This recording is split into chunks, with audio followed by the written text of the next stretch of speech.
Hello friends, welcome to பிளி cinemas. இன்னைக்கு நம்ம தமிழ் டப்பிங்ல ரிலீஸ் ஆயிருக்க கேசினோ படம் எப்படி இருக்குன்னு பார்க்க போறோம். வாங்க வீடியோக்குள்ள போகலாம். இந்த படம் பார்த்தீங்கன்னா 2023 வருஷம் ரிலீஸ் ஆன ஒரு கிரைம் ஆக்ஷன் படம். இதோட ரன் டைம் பார்த்தீங்கன்னா 2 hours 7 minutes இருக்கு. இந்த படத்தை சைகாட் நசீர் டைரக்ஷன் பண்ணிருக்காங்க. இதுல நிராப் ஹோசைன், சப்னாம் பப்லி மற்றும் பலர் நடிச்சிருக்காங்க. இப்போ இந்த படம் எப்படி இருக்கு பார்க்கலாமா வேணாமா, யாரெல்லாம் பார்க்கலாம் அப்படின்றத இந்த வீடியோல தெளிவா பார்க்கலாம். இப்போ இந்த படத்தோட கதையை பத்தி பார்க்கலாம். சிட்டிக்கு பக்கத்துல இருக்க ஒரு குளத்துல பாத்தீங்கன்னா பணப்பெட்டிலாம் இருக்கு, அதை கண்டுபிடிக்கிறாங்க. இதெல்லாம் எப்படி இங்க வந்தது, இந்த பணத்தெல்லாம் குளத்துக்குள்ள புதைச்சு வச்சிருக்காங்களா அப்படின்னு சந்தேகப்படுறாங்க. இந்த மாதிரி கட்டத்துல பாத்தீங்கன்னா இத பத்தி ஆல்ரெடி இன்வெஸ்டிகேட் பண்ணிருப்பாங்க நம்ம ஹீரோயின். அவங்க ஃபுல்லாவே டேட்டா எடுத்து பிரஸ்ல கொடுத்திருப்பாங்க. அவங்க ஒரு பிரஸ் ரிப்போர்ட் இருக்கும். அந்த கட்டத்துல பாத்தீங்கன்னா அவங்க இறந்து போயிருப்பாங்க. அதுக்கு பழிவாங்கறதுக்காக இதை யார் பண்ணா அப்படின்னு கண்டுபிடிக்கிறதுக்காக நம்ம ஹீரோ கள இறங்குறாரு. அவர் இதை இன்வெஸ்டிகேட் பண்ணி போகும்போது பாத்தீங்கன்னா ஒரு கிளப்ல போய் நிக்குது. அங்க போய் பார்த்தா அவருக்கு அடுக்கடுக்கா பல கேசினோவை பத்தி தெரிய வருது. இருக்க ஓனரையும் அரெஸ்ட் பண்றாரு. அதுக்கப்புறம் தான் இவருக்கு மிகப்பெரிய உண்மைகள் தெரிய வருது. அதெல்லாம் என்ன, அதுக்கப்புறம் இந்த படத்துல என்னென்ன சுவாரஸ்யமான சம்பவம் நடக்குது அப்படின்றத இந்த படத்தோட மொத்த கதையே. இப்போ இந்த படத்தோட பாசிட்டிவ் நெகட்டிவ் பத்தி பார்க்கலாம். பாசிட்டிவ் ஸ்டோரி பிளாட்டை சொல்லலாம். ஒரு இன்ட்ரெஸ்டிங்கான ஸ்டோரி பிளாட்டை எடுத்திருக்காங்க.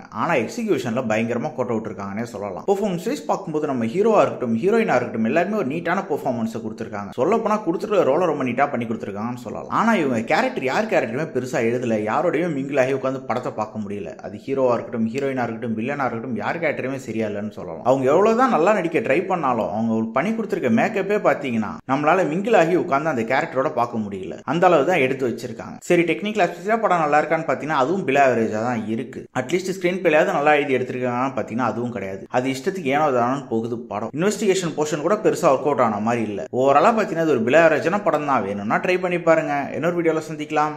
தேங்க்யூ.